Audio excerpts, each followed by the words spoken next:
Hello, welcome to COVID-19, a systems perspective. How did this project start? I sent an email to Drexel University about building new ventilator prototypes to address anticipated shortages that folks were talking about early in the COVID-19 disaster. As a result, I was added to the Drexel COVID Research Projects group. Coincidentally, within a couple of days of each other, a neighbor of mine who happens to be an engineer sent me an email listing requirements in response to a travel company that was wanting them to go on a cruise. Shortly after that point, Drexel was having a request for proposal to perform COVID-19 research, and I submitted a proposal. So what is this about? This is about applying systems engineering, systems thinking, and a systems perspective to mitigating and potentially eliminating the COVID-19 virus from the environment. This presentation is targeted to a broader audience, including those who may not be familiar with systems engineering. It's actually very difficult to communicate what is this thing called systems engineering, systems thinking, and perspective to folks who've never been introduced to it before from a formal perspective. What I did is I pulled out a definition here that was offered by a gentleman by the name of Simon Ramo. His background is he started at Hughes Aircraft and he eventually wound up being one of the founding members of TRW. This was his definition of systems engineering, systems thinking, and perspective. It's a discipline that concentrates on the design and application of the whole system as distinct from the parts. It involves looking at the problem in its entirety, taking into account all facets and all the variables and relating the social to the technical aspect. I want to repeat that last phrase, and relating the social to the technical aspect. That is key. That is so critical to everything that we do from a systems engineering perspective. So what was the proposed Drexel research about? The idea was to develop a systems perspective framework to be used to perform this and other future COVID-19 rapid response research. The purpose is to maximize the effectiveness of future and rapid response research beyond COVID-19. The potential impact is that critical research is performed and transferred to use as soon as possible to save lives, in this particular case, from the COVID-19 outbreak. The work done in Privatization, a Systems Perspective, it's a book that I wrote, research that I did a few years ago, is a template to follow for all other areas attempting to gain a systems perspective. Additional systems perspectives are in my other textbooks, Systems Practices and Systems Design. Essentially, the proposal was not selected, and that's okay, because it allowed me to be free. I could go off and do whatever I wanted. So this is the foundation of this work. I captured this stuff in different books, textbooks through the years. The first one, Systems Practices as Common Sense. It's a textbook identifying all of the different kinds of things that systems engineers do when they engage in this thing called systems engineering. The second textbook, it's a little bit different. When people go and try to figure out what happens on a project, they try to understand how you can take a blank sheet of paper and arrive at a working system, because that rarely happens.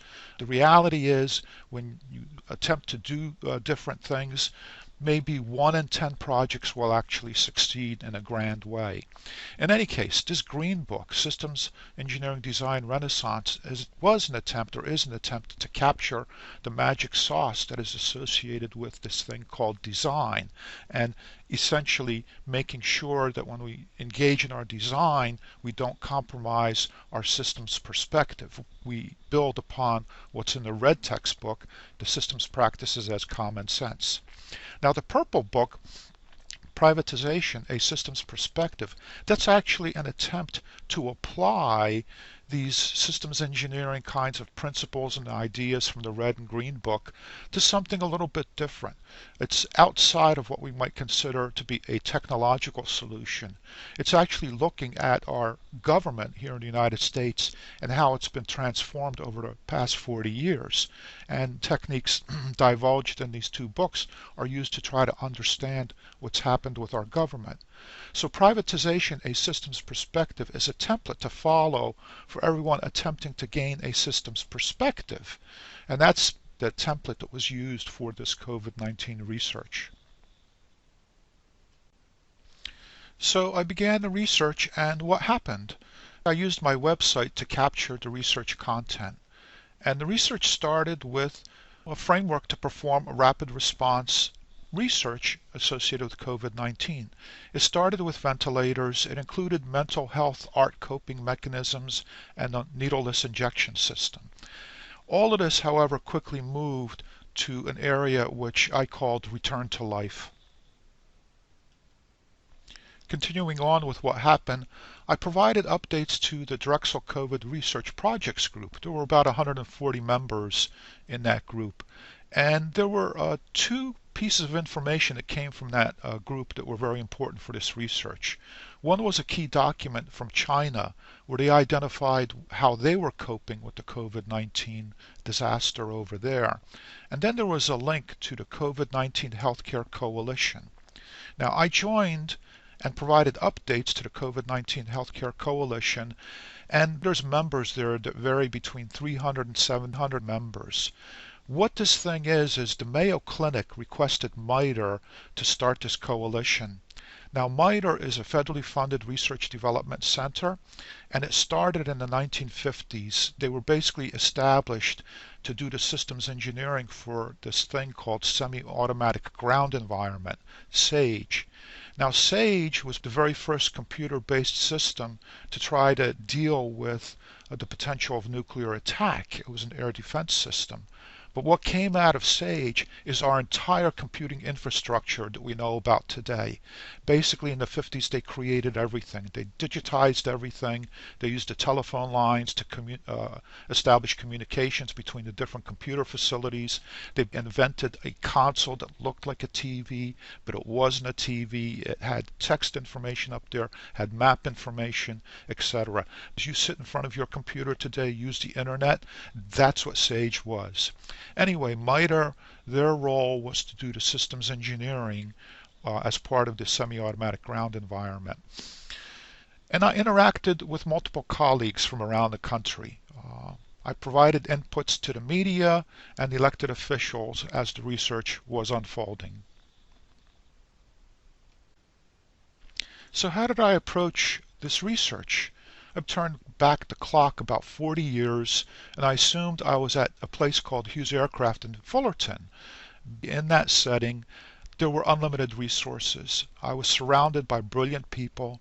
There were no restrictions of any kind. I was able to travel anywhere in the world if I needed to, and there was no groveling for personal survival. All of us were operating at the highest level of Maslow's hierarchy of needs. And that's very, very important because there was nothing holding us back there. And again, that's how I approached this research. So how did I do this? Obviously, I wasn't at Hughes Aircraft anymore. What could I do? I used the MEMIX that was conceived in 1945. We all know it today as the Internet, but that whole concept was conceived in 1945. Again, we call this the Internet. Like all endeavors, especially with systems engineering, results are not instantaneous. Body of knowledge grew over time, and it became pretty significant over time. So these are the return to life key research content areas. Obviously, I started with stakeholder needs. I quickly focused in on airplanes and airports. I proposed a virus defense system. There are systems performance kinds of analysis. There's life expectancy impacts. There's this whole idea of indoor-outdoor ventilation, which turned out to be huge. There's needed ventilation rates in order for us to mitigate our environments and perhaps even make them safe once again. There were investigations into ultraviolet systems, UV systems. There's death rate predictions. There's herd immunity predictions based on using vaccines and based on using different technologies other than what we find from the medical arena. There's technologies associated with ultraviolet systems with heating, ventilation, cooling systems. There's also technologies associated and systems approaches associated with virus decontamination. And in all of this, eventually, the concept of architecture always starts to surface. I mean, what is the answer? Well, the answer is going to be embedded in some kind of architecture, but it's not going to be an architecture. It's going to be alternatives that surface. And in this space, there's always the dream architecture and there's the horror architecture. And I disclosed the horror architecture also because everybody needed to know that. I eventually homed in on the idea that we're in big trouble, okay? And I called it system collapse. I held back nothing in that area, and that's a very, very important area. And I offered proposed legislation. The research itself on the internet, it's captured as an HTML page basically, so you can have one sitting, you just sit down, read the thing, you hit the print button, it all comes out. It's about 400 pages of a PDF document. And then I moved all of this content over to a new book, a new textbook. It's going to be associated with COVID-19 and this whole systems perspective. And I'm going to be using, again, the model from privatization, a system perspective, to produce this book also. It exists. It's in publication. It will be coming out eventually. It's approximately 650 pages. So what are the impacts of this research? Because of this research, it was finally admitted that the virus is airborne. Engineers and scientists were signing letters, petition letters, saying, hey, this thing is airborne. However, everyone was ignoring them. I, however, was providing the numbers based on different kinds of engineering analysis. And here's the deal. The engineering principles are very basic. They're very simple.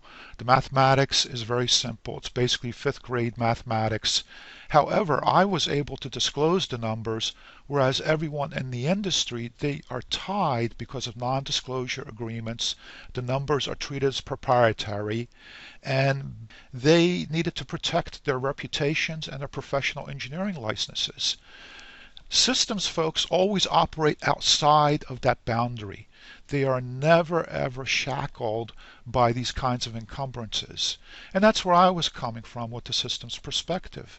So I was able to publish the numbers. They were irrefutable. You couldn't shoot them down. As a result of that, within one day of my media contacts, the story broke that the virus is airborne. Again, it is difficult to reject numbers based on 5th grade math that anyone's grandmother can understand. And again, I provided the numbers on the needed building air update rates. Everyone else, they're part of the industry. They have their non-disclosure agreements and licenses to protect, and they can only provide vague guidance and information. Now with this, I also provided proposed legislation to update the schools. And my understanding is right now with the new administration, this is national policy. Money's been set aside to try to figure out how to deal with the schools so that the children can go back to their classrooms safely. So in this research, I performed a ventilation analysis using different scenarios. And eventually I homed in on probability of infection. I relied primarily on the Wells-Riley equation because that's where all of the epidemiologists focused their attention. But I was actually able to correlate that equation with many of the different kinds of engineering equations that we use to try to understand what goes on with particles as they move around, with radiation as the radiation is emitted from a source, etc. In any case, what I have is I have different scenarios and I have probability of infection. And I'm just going to read off some of these things. So the probability of infection is 4% to 72% inside of a small indoor space like a small restaurant. And here's the deal. You don't know how you can eat with a mask on your face. The reality is you can't eat with a mask on your face. So the scenario includes time when the mask is removed from your face, and that scenario is 1 hour. It includes, again, the reality that there's no mask while you're eating. The small indoor space also includes the best case school and work setting. In a similar situation, the children at some point will have what I call mask failures. And the mask failures are associated where the mask is not being worn. And again, the assumption that I used was 1 hour. So here's the deal. If you're wearing your mask constantly, the probability of infection is 4%.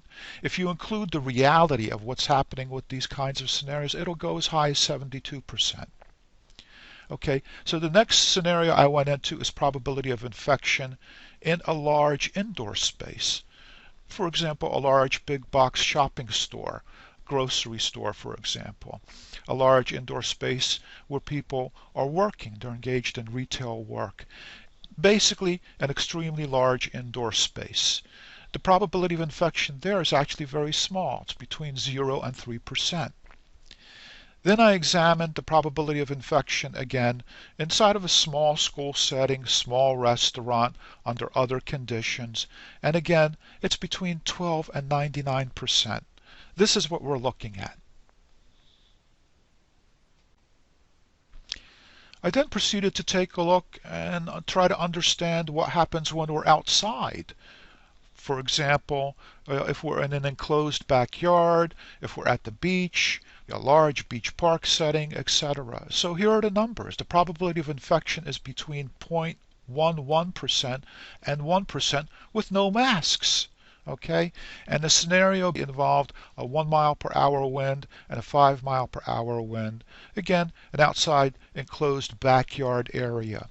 The probability of infection is between 0 and 0.02% with no masks. If you're outside in a beach park kind of setting and there's a 1 mile per hour wind, a 5 mile per hour wind. And again, you can go from a small kind of beach park setting to a large beach park setting. Again, 1 mile per hour wind, 5 mile per hour wind. Now, it was very interesting how I arrived at this point, why I decided to try to understand what's happening outside. What drove me there?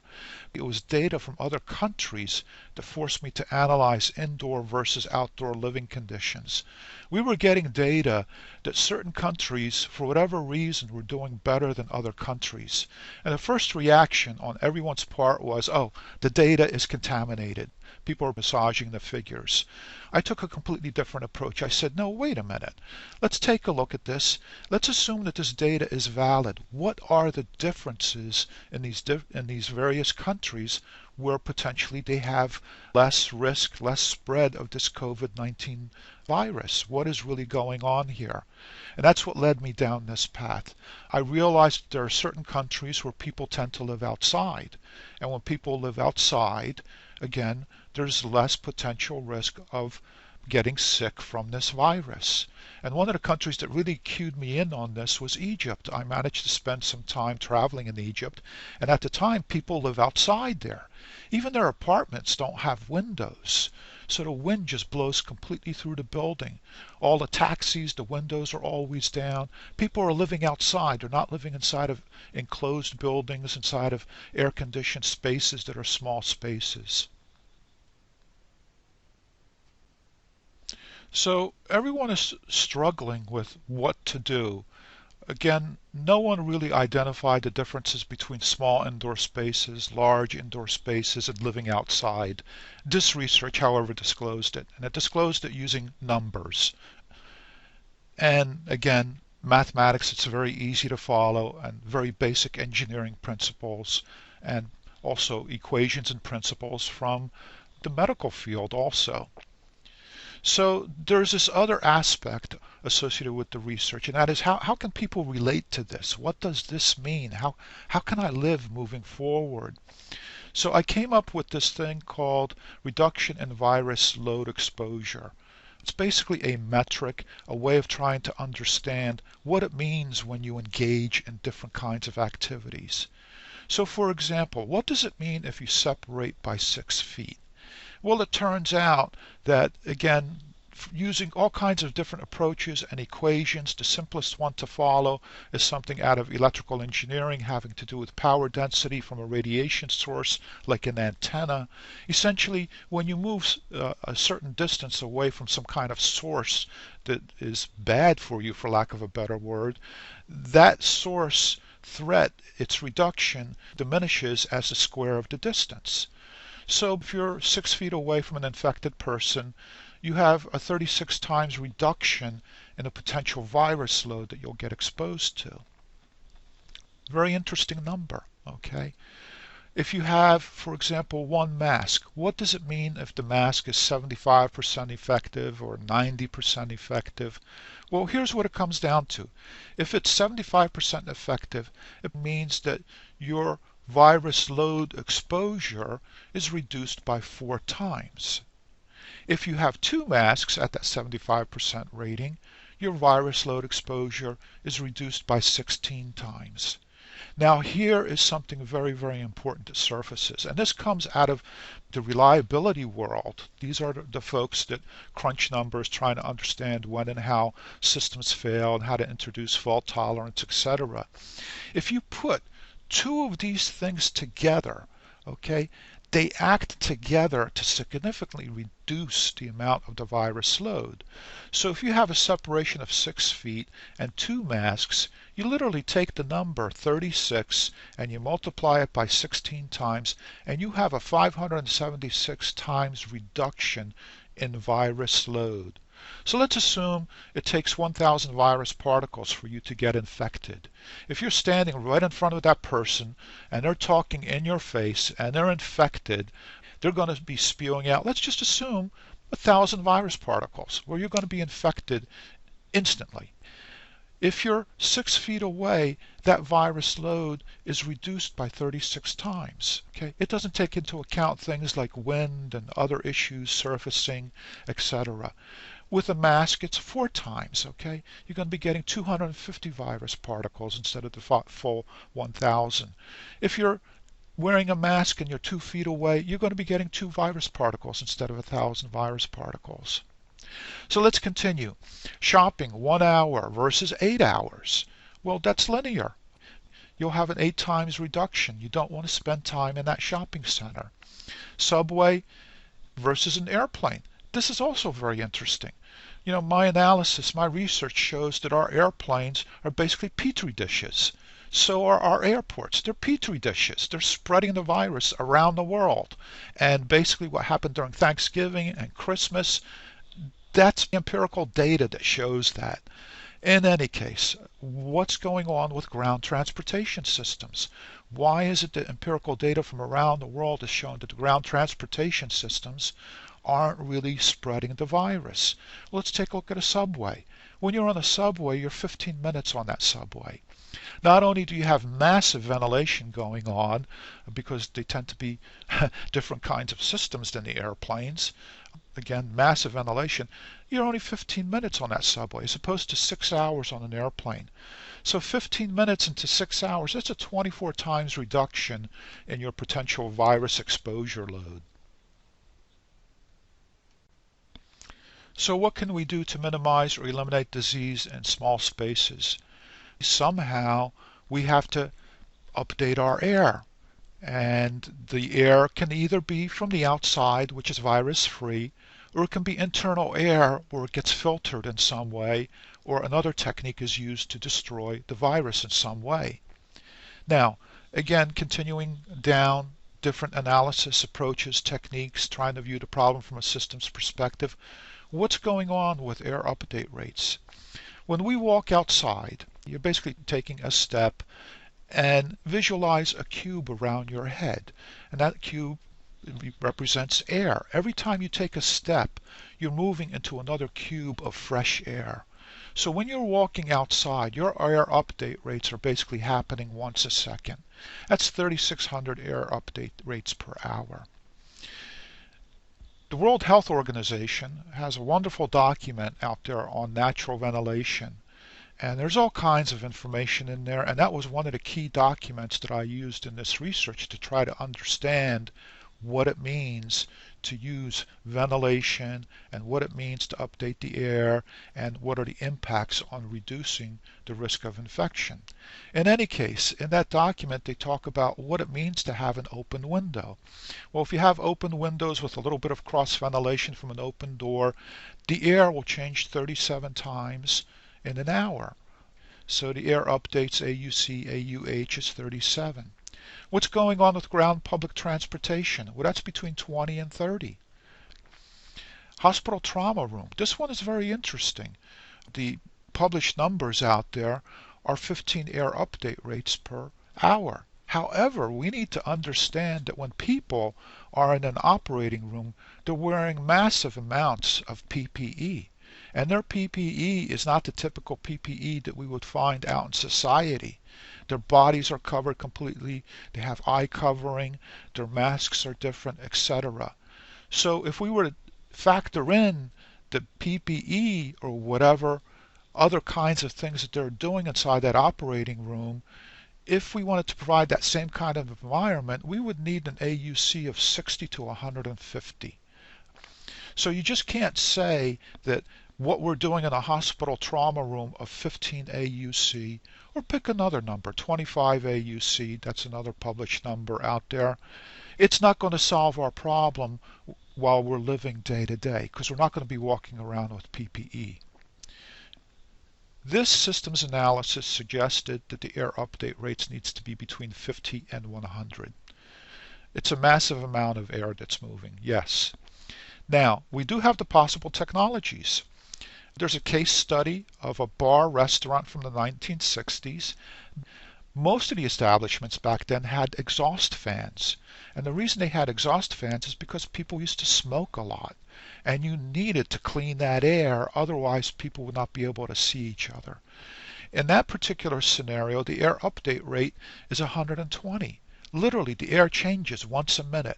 That's how effective those exhaust fans were, and can be today if they were applied today. There's technology out there. It's almost 100 years old. Actually, it's 80 years old. It's called ceiling level UVC lights. And it turns out that you can get anywhere from 17 to 40 what they call effective AUC updates. And the research details it out further.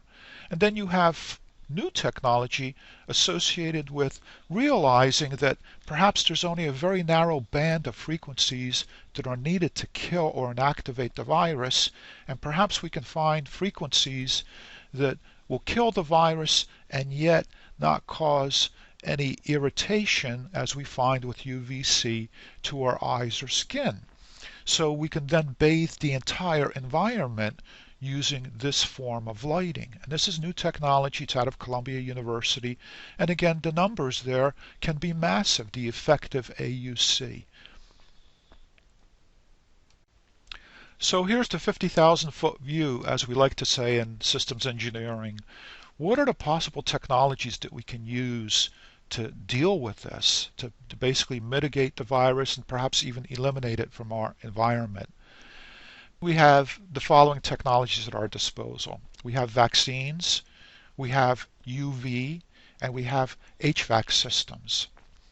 And the numbers here, they're right in your face. Very simple mathematics. Let's just take a look at one scenario. Let's take a look at the second row over here with natural immunity at 10%. Those are folks that just won't get infected with the virus, period. Vaccine effectiveness, let's pick it at 90%. Those that are vaccinated, let's just say 90% of the population is vaccinated. Even under those conditions, we're looking at almost 2 million people dying. Okay, and that's the best case scenario. The reality is we're probably going to be closer to the first row up here with some natural immunity. Not everybody's going to get vaccinated, and the effectiveness is just not going to be as high as we think it is. We're looking at 5 million people in the United States dying. The base number here is 328 million. Now, what does it mean if we were to introduce UV into these systems? We know, we have the data. They're 90% effective. They whack the virus at the 90% rate. So if we take this second scenario over here, we go from 1.9 million people to 196,000 people. If we go back to what we used to have in terms of our heating, ventilation, cooling systems before the energy crisis, and again the research kind of details some of this information, all we need to do is just turn these things back on excuse me, and have them operate at a 4 AUC level. 4 air exchanges is nothing. Okay. We just need to make sure that these things are running when people are there. Turn them on an hour before they arrive. Let them run an hour after they leave. We're looking at 141,000 people passing away from this disaster. 141,000 people versus 1.9 million people. So that's the effect of using multiple technologies and what's called a hybrid architecture. It's not a single point solution. It's not a single trivial system solution. It's a complex system solution. Now let's go all the way down to the bottom. Let's assume there is no vaccine. We know the numbers are dreadful. With some natural immunity, there are 10 million people. With no natural immunity, it's going to be around 11 million people. If we were to introduce UV systems everywhere and not have the vaccine, we'd be at 1.1 million people. And if we turned on our heating, ventilation, cooling systems and ran them properly and maintained them properly, we'd be down to 826,000 people. So once again, we have the technologies, they're there, it's just a matter of using them, having the social will. So the architecture alternatives that are on the table are basically do nothing, which is how we kind of started when the COVID-19 disaster broke. The second alternative is to introduce a vaccine. And then the third alternative, architecture C, is to introduce a vaccine, use UV technology, and then make sure we're using our HVAC systems properly. So this is the architecture trade-off. The trade-off criteria that I selected in this particular case is the ability to prevent a future epidemic or pandemic. Okay, so there's two different criteria there. And then I just kept it at those two criteria. I identified the costs, and there's costs associated with shutdown, and that's what architecture A was about. There's future potential costs, again, associated with potential shutdown. That's associated with architecture B. In other words, we have a vaccine, but the virus mutates, and now we need to take a few months to create a new vaccine using the new technology that's associated with, for example, the Pfizer and Moderna vaccines, which are mRNA based, and you use your own body to essentially produce what's needed. In any case, there's future potential shutdown costs, and then there's the costs associated with people that have passed away. Okay, so here are the comments on the right hand side. The sensitivity analysis shows that the rating of 5 for architecture C is irrelevant. Okay, and I'll talk about that in a moment. Same thing for both the epidemic and pandemic. It doesn't matter what you stick in those columns for this particular problem that we have today, which is massive. Our shutdown costs are in terms of billions. Again, it will take 6 months for an updated vaccine. And again, the number that I used there is similar to the CARES Act costs.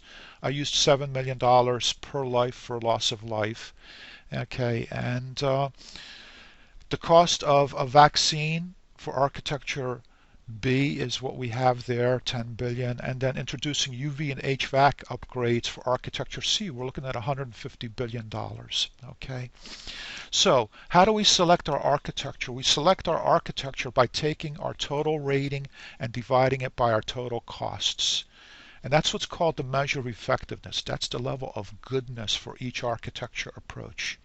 And if we take that value there that we have there and we normalize it so that we can relate to it, we see that architecture C is 204 times better than architecture A, and it's significantly better than architecture B. And it doesn't matter what we pick for our trade-off criteria, and here's why.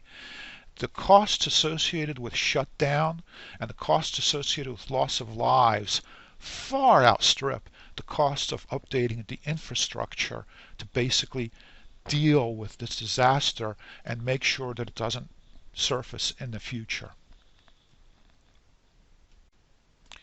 So here's the architecture takeaway. Architecture C is driven by saving as many lives as possible. That's the bottom line. And it happens to be the most effective because of massive shutdown costs. It's simple. You know, this is the choice made by New Zealand. Prime Minister Ardern, I apologize for the last name pronunciation, said she didn't worry that the elimination might be impossible, because even if New Zealand didn't get there, the approach would still save lives. So New Zealand picked an approach where they weren't interested in doing a little bit or trying to keep the number of hospitalizations at a level where they could manage it. They just wanted to save as many lives as they possibly could. And it turns out that their approach worked. They were able to have a wonderful Christmas holiday season this year. So New Zealand was free of the virus as of December 2020, and they were fully open, engaging in life, but they have no international travel. They attempted international travel, and when that happened, they brought the virus back into their territory, for lack of a better word, their country, their physical boundary, okay, and they needed to shut down international travel again and deal with the virus that came in and eliminate it once again.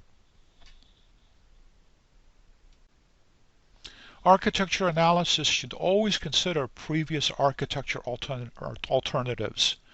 And we do have previous architecture alternatives. In fact, most of the public thinks these are the only alternatives. However, they are not, okay, as already been shown. So what were the previous architecture alternatives? There's masking plus social distance, there's total quarantine, and then there's partial quarantine. And again, we have our two criteria. They became columns in this particular case instead of rows.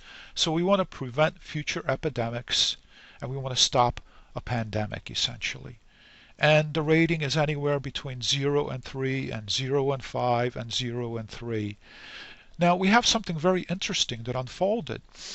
Depending where these architectures were implemented, the results were different. So for example, in New Zealand, the measure of effectiveness of total quarantine was very effective, okay? They have a rating of 5. However, they were able to implement a total quarantine. Hawaii and Japan, I really don't know. I will say that Hawaii was unable to implement a total quarantine. Same thing with Japan. They used masking and social distancing. Again, in Hawaii, very effective. Also in Japan, very effective. In New Zealand, extremely effective, just like in Japan. Partial quarantine, again, these folks understand these things as island nations. Partial quarantine, again, a level of 3, somewhat successful in Hawaii. Now here's the problem. We were unable to implement any of these in the United States.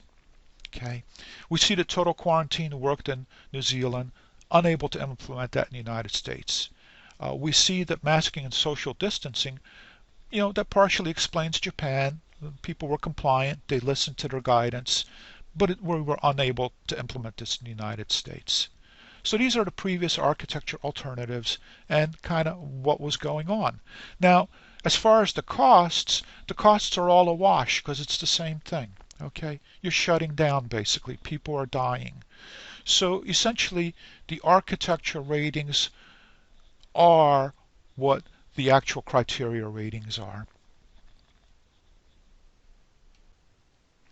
Once this research had identified what the air update rates should be to mitigate the virus and even potentially remove the risk of infection inside of small spaces, and that those numbers were very large, anywhere from 50 to 100 AUC, proposed legislation text was prepared. And here's the title: COVID-19 Funding for Facility Ventilation Upgrade Recommendations and to Upgrade All Public Schools.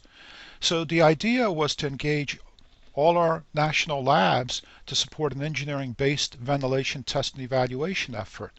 $1 billion was allocated for ventilation test and evaluation as an effort, a standalone effort. And then I performed an analysis of what it would take to upgrade all of the public schools.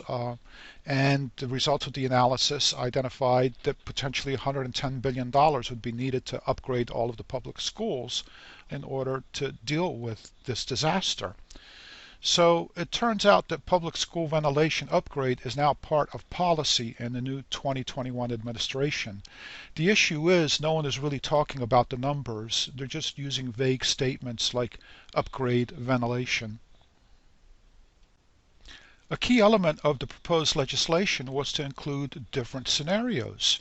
For example, classroom, school cafeteria, a cubicle in a cube farm, single multi-person office, restaurant large room, multiple small rooms, movie theaters, outdoor venues, for example, restaurants under a tent umbrella, open air settings at a beach, a park, lake, under various wind conditions, a public community center, a library, rehabilitation facilities, assisted living facilities, airport security check, public demonstrations, airplane passenger cabins, cruise ships, public transportation, including bus, train, subway, and taxi, and then generic spaces 1 through N to be defined as more is learned. So that was the idea, is that national labs would begin to study these different scenarios and come up with recommended numbers that could then be implemented as part of the infrastructure. So this research has had significant impact, and it's even starting to affect our legislation as we move into the new administration. But this research is yet to impact other policy, and it's actually extremely important policy areas. These are some of the particular areas. The U.S. virus defense system needs to be fixed. That's pretty obvious. When we take a look at that system, and I'll present some of it in this presentation, almost every subsystem failed, including our press. So it's not just a government problem. It also even includes our, what we consider to be our free press. Vaccine is not enough. Everyone is hanging their hat on the vaccine and hoping and praying that the vaccine will basically translate to herd immunity. But the reality is our infrastructure needs to be updated. And it's not just the schools. And the previous generation, the reality is they needed to deal with this. And that is why we have forced air, heating, ventilation, cooling systems, and UV technologies. Very basic things happened in the last century. Airplanes and airports, they need to be rethought. Passenger cabin capacity, again, it needs to be rethought. The whole issue of security screening in the airports, that completely needs to be thrown away, needs to be completely rethought. So, fundamental changes to the U.S. government that started 40 years ago, they also need to be rethought. Basically, we've had 40 years of privatization and deregulation, and when the COVID-19 disaster broke, it was clear that the federal government was hands off. And that is the policy, and people fail to understand what has fundamentally happened and how the government has been transformed. So the government did not jump in like they did during World War II. They did not jump in and do the Manhattan Project. They did not jump in and do the semi-automatic ground environment, the SAGE system. They did not jump in and do what we know of as the moonshot, where people were actually able to go to the moon and land there, and massive technology surface as a result of it. It was completely hands off. And that is very, very important, because it's part of a trend that started 40 years ago and is under the broad category of privatization and deregulation. So what would a virus defense system look like? These things have been around for a very long time. Modern air defense, many equate it to the 1950s with the semi-automatic ground environment where computers were introduced and we have sensors, etc. But the whole idea of defending against something is hundreds, if not thousands of years old, and there's generic functions associated with it. Here is a functional block diagram of a virus defense system, and obviously we have one. You know, they exist in every country, they exist on the planet. The issue is, how did it perform? And I'll be discussing that in a moment. But first we need to have a framework from which to discuss what the findings are. Step A is you have some form of surveillance. In our particular case, we have sick people, and they're domestic, international folks. They're coming in terms of hospitals, clinics, doctors' offices, and other locations. So there's some kind of surveillance system to try to figure out what's going on with the population. And then there's identification. People are sick. Well, what do they have? And what we have is we have concurrent contagion databases, and we can correlate things, and we can find out if there's something new out there. If there's something new out there, we can go off and we can perform some kind of reasonable threat assessment. That threat assessment is based on a threat assessment database. Our existing contagions, some of them are relatively benign, and others are horrible, is the best way to describe it. And you perform a threat assessment to try to understand what needs to happen. And then there's resource assignment. You have this threat, you have to deal with it. You have various tools available at your disposal as a civilization. What are those resources and how are you going to assign them? And there's a resources database. What are the kinds of tools out there? Okay, we know about vaccination. We know about masks. Well, what are the other kinds of resources that can be used to deal with this threat? And then you have to deploy it. And there's, once again, a deployment database. And out of all of this, we're going to have people.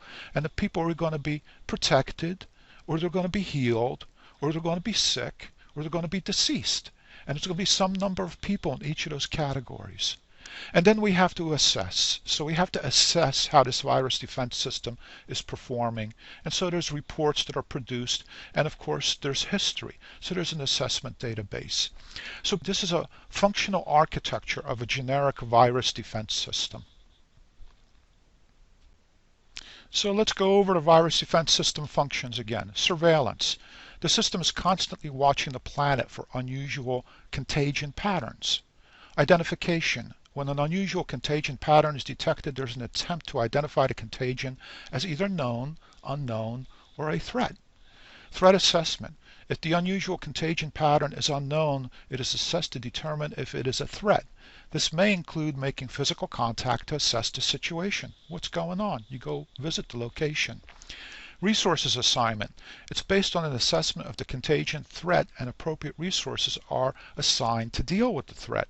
The resources include tools, techniques, methods, processes, money, medication, infrastructure, and other items available in the arsenal to fight the contagion. It's basically everything available in our civilization.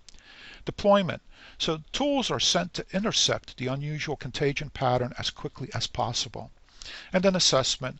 Once deployment is complete, assessment is performed to determine the success of the encounter. Now, the first encounter of a visual confirmation and reassessment to a known contagion is typically all that it's needed. Okay, we took a look. It's not that bad. We know what it is. We understand it. We know how to deal with it. Okay, a new contagion deployment that follows is meant to remove the threat, and assessment of the event is performed. Okay, so we have our virus defense system functions.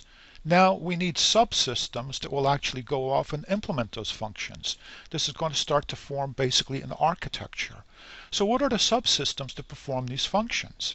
Well, we have the US government as a subsystem. We have the World Health Organization as a subsystem. We have non-US nation-state resources as a subsystem. In other words, all of the other countries out there. We have academic resources as a subsystem.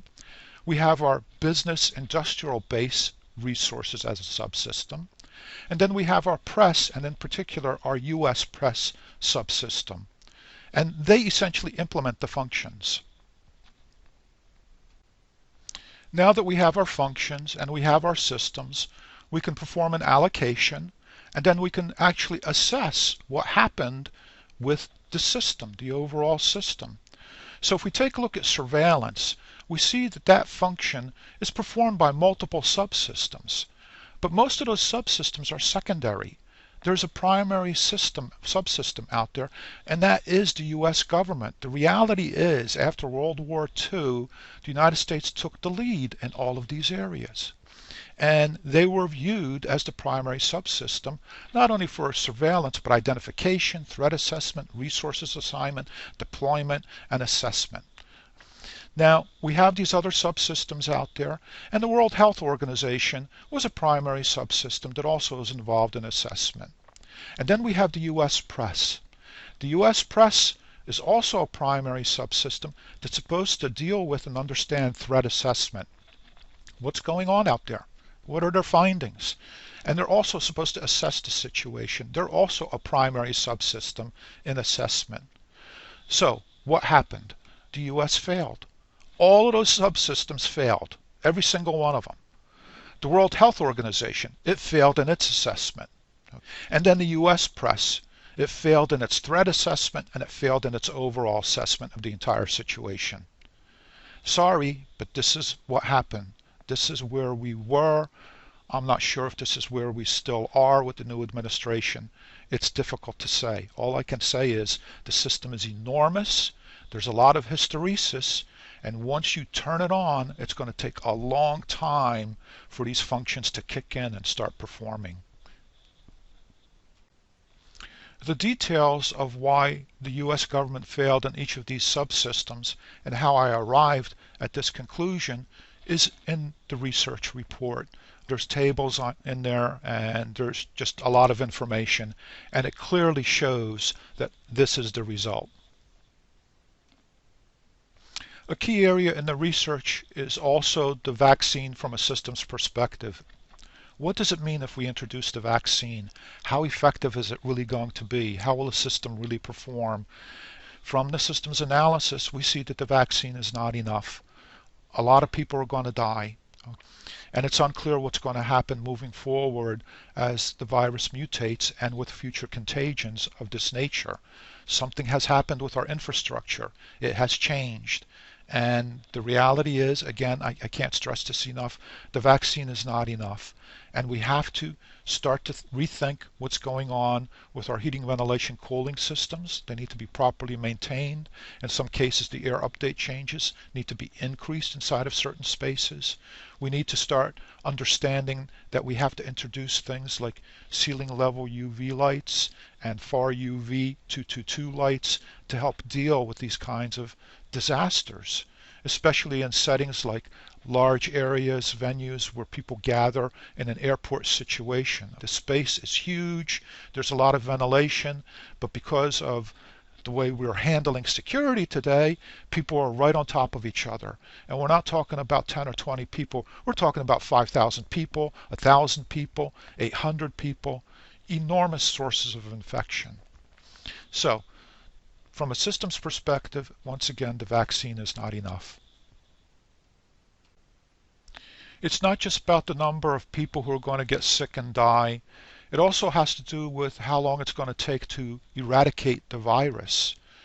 And the reality is, the more we can reduce the virus load in the environment, the quicker we can eradicate the virus. So as far as the subsystem, where we just rely on the vaccine, we have acceptance, distribution, we have annual vaccinations until we eradicate the thing, and who knows how many years it's going to take. I identified it as V years. It's going to take 2 to 5 years to fully implement in the US, and the reality is it's probably going to take 20 years because that's what's happened in the past on a global scale. So that's what we're looking at in terms of eradication if we just rely on the vaccine. Now, what does it mean if we were to update our UV infrastructure? We know what the numbers are, how quickly and how much the virus can be reduced just by introducing these things into the infrastructure. And the reality is, this stuff's not that expensive, especially when you compare it to shutdown costs and the costs of life. So these things can be rolled out within a year. So there's going to be immediate impact within a year. Ventilation recommendations, the simple task of, hey, turn on your heating, ventilation, cooling system, make sure it's running while the people are inside the facility, turn it on an hour or 2 hours before they arrive at the facility, leave it on 1 or 2 hours after they leave the facility, and hey, by the way, you can probably upgrade it and have new fans put in there to boost the air update changes from 1 to 6, for example, or from 6 to 10. These are not big, costly items. It's just common sense, and it can happen within a month. If we're talking about massive ventilation upgrades, I understand. We understand there are systems out there that just can't be upgraded. There are problems. But they can be dealt with.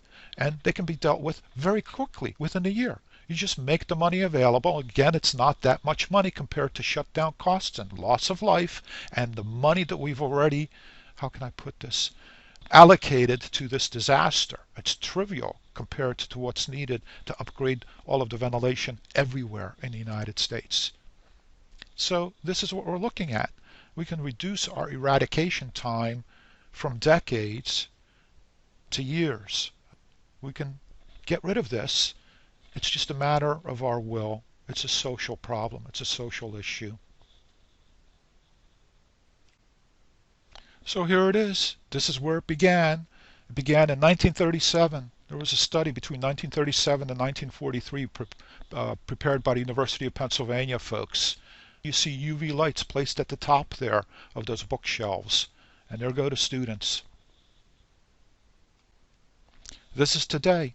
Columbia University, the folks over there did research to try to figure out which frequencies can eliminate the virus, make it inactive. And they found the frequency. They also found that that frequency doesn't harm humans, other organisms. And this is on their research documentation. It's an airport, and you see the far UV 222 lights installed.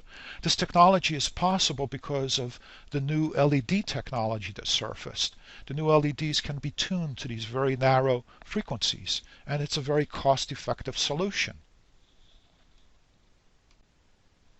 This is a very sad slide because we see that some schools are actually upgrading their facilities, and it's happening all around the country.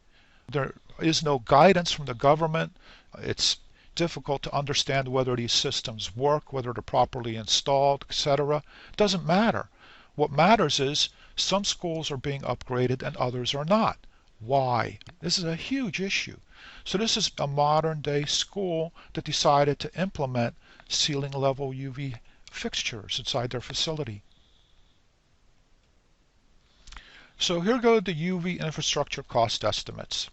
For schools, these are the numbers. We're looking at $3 billion. For commercial office space, $7 billion. For retail, we're looking at $16 billion. And for industrial property, we're looking at $22 billion. This is based on a school UV design and HVAC upgrade estimates that were performed in the research. Now, you can double these numbers. We see that these costs are trivial. Again, it's just a matter of will, and then also ensuring that once these systems are installed, they're installed by reputable organizations and that they're tested in a meaningful way using engineering approaches, and that, how can I put this politely, snake oil is not being sold. So there's an old term, it's called elephant in the room. Everyone is doing all kinds of analysis, they're looking at the system, and some folks are trying to figure out how many angels are dancing on the head of a pin. Others are claiming the pin doesn't exist, but angels exist, and vice versa. But someone eventually says, wait a minute, there's a huge elephant in the room, and everyone kind of sits back and they blurt out something. In this particular case, I'm blurting out facilities. That's the huge elephant in the room. In the past, a typical design review that was from a systems-driven program or project, if we took a look at all of the different things that happened during design review, there'd be an order. The most important things would be at the top or maybe in the middle, depending how you wanted to structure things, whether you wanted to really scare people in the beginning or whether you wanted to get them to be comfortable, deal with the simple things that everyone agrees with in the middle, in the beginning, and then in the middle hit them with the really challenging issues. But facilities was always considered low risk. It was always at the bottom. That's no longer the case. Now that we have COVID-19, the design review moving forward for the foreseeable future in all systems-driven activities, facilities needs to be the #1 item. Period. That's it. Everything else is just considered low risk moving forward. So the facilities design review, it would include layout, heating, ventilation, cooling requirements, the HVAC design, HVAC filtration considerations, air monitoring, and now it needs to include ceiling level UVC design, far UV 222 design, UV monitoring, and then of course maintenance of these systems. Now here's a key observation. Many facilities cannot be upgraded with new HVAC systems. So what are we going to do? Are we going to tear down those buildings? How do we proceed forward? The only effective alternative is ceiling level UVC lights and or far UV 222 systems. So this systems research also included an analysis of airplanes and airports. There's empirical data out there. Going back to 2003, we have an outbreak of SARS on the 3-hour flight from Hong Kong to Beijing, and we see the passengers seated in this airplane up at the top here, and we see that there were outbreaks, and the resulting R0 over there, which is very interesting. Everyone talks about R0 and what's going on in general within an entire country or a county or a city or state. But in this particular setting, the system boundary is that airplane. What is the R0 on that airplane? Well, the R0 is 22. If we go down and look below, we see in this particular case there was a SARS-CoV-19 outbreak, calling it SARS-CoV-2. That was a 10-hour flight from London to Hanoi in March of 2020. And in this particular case, we see that the R0 was 15. And there's a lot of details in here, like for example, some people did not want to get interviewed. So there's pieces of data missing. Doesn't matter. We see that there was significant infection on both of these flights. There is an additional flight in the research. It's not shown here, but the story is the same. I'm now going to depart what many view as traditional engineering and go into another area, but this actually does fall under the category of systems engineering, because in systems engineering you have to consider everything, not just the machines, not just the technology. You have to also consider the people, and you have to consider the systems that they have to live under. So in this particular case, we see that something happened with the US government. We engaged in an experiment that started approximately 1980, where the US government decided to privatize a lot of the functions that it used to do in the past. And I say it. What I mean by it is the people allowed it to happen. Whether they knew about it is unclear. Whether they understood the implications of it is unclear. But there's this block diagram over here showing the functions of the government, the inputs, the outputs, and who or what is performing those functions. And we see that we have two bold blocks over here where we have privatized services, for-profit subsystem and for-profit defense-based subsystem. Those things are new. They surfaced as a result of privatization. And there's implications, and I talk about this in my purple book extensively. But it's part of this research, because in 2020 the federal government did not marshal resources. It left the problem to the states. And this system research predicted this, and now it is history. Day one, when the COVID-19 broke out, that was one of the first items I started to add into the research, because I had this background. I knew how the federal government was going to behave. And the fundamental question is why?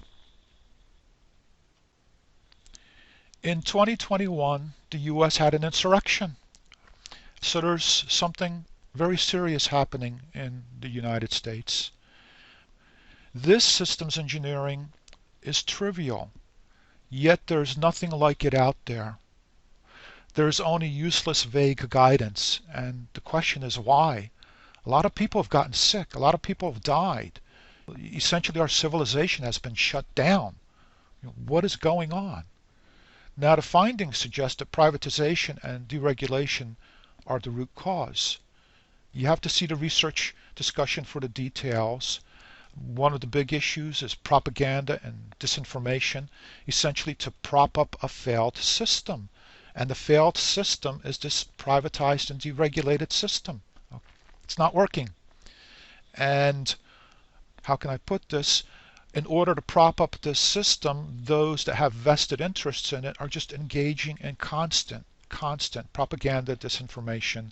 And the reality is it's all just bullshit. And this is coming from philosopher Harry G. Frankfurt when he tried to understand what's going on with our institutions. And at the time when he wrote this book, created this idea of privatization and deregulation, yes, it was known, but I did not have my book out there yet. So he didn't have the benefit of my analysis, for example. Now, as part of this whole broad area, I have a peace scale that I developed several years ago associated with an activity called Systems Engineering for Peace. And it's offered to try to figure out where we might be. As part of the activity associated with peace systems engineering, a conflict prediction scale was developed, and it's essentially a risk management approach to try to understand conflict prediction. And what we have is we have on one side the amount of suffering that's happening in the population, and then on the other side we have the amount of happiness. And the suffering is associated with rows in this particular case, and happiness is associated with columns in this case. So 1S is basically no suffering is detected, 2S is rumors of suffering, 3S is suffering is detected, and 4 is there's massive suffering. Happiness, basically 1H, all are happy, 2, most are happy, 3H, some are happy, and 4H, none are happy. And then there's this idea of conflict. 1C, no conflict is detected. 2C, there's rumors of conflict. 3C, conflict is detected. And 4C, there's massive conflict. So if you have massive suffering and none are happy, the end result is that you're going to have 4C. You're going to have massive conflict. So we have our green zones, we have our yellow zones, and we have our red zones. Now here's the issue. If we take a look at what happened with the insurrection in the United States in 2021, it does not match the plight of the insurrectionists, specifically the 4S item. There is no massive suffering. They may be very unhappy, but how does that equate to suffering? It doesn't make sense. The analysis continues with trying to understand the conflict ranges. Again, what we see here is a risk management matrix of sorts. And it's, again, based on suffering and happiness. And if we take a look at our levels of suffering and happiness, we can sort of detect what should be reasonable levels of conflict. For example, if we see massive suffering and none are happy, then we should see CD, which is armed conflict. I mean, that would be the logical approach. Now, again, this does not match the plight of the insurrectionists. We had armed conflict occur during that insurrection. So, again, one could understand that they're unhappy, but where's the massive suffering?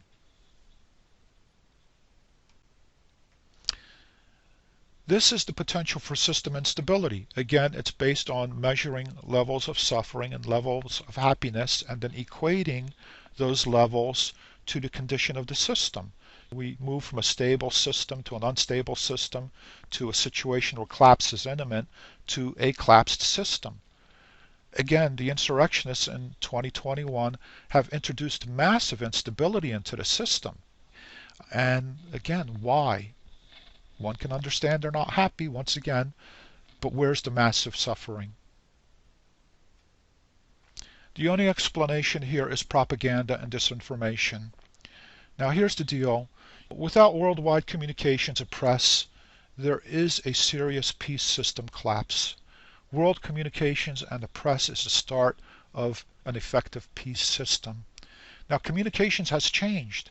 The internet has displaced various previous mechanisms, and those previous mechanisms had a few hundred years of evolution. Previous communications mechanisms were difficult to compromise on a worldwide scale. Okay, a particular nation state might collapse, its press might fall apart, but on a worldwide scale that was not happening. There was always opposing views, even if propaganda or disinformation was found in various areas and perhaps in large numbers of areas.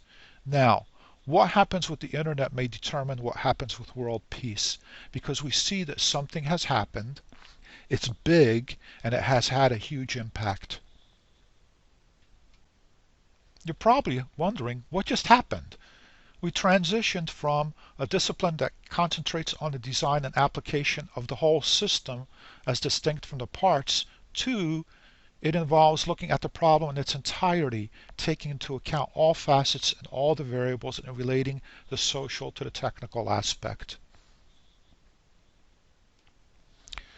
This research content is being maintained on the internet. The link is shown here. Again, this research is based on multiple books that I've written. We have systems practices as common sense. These are, again, techniques, practices that we use as systems engineers to try to understand and develop viable systems. Systems engineering design.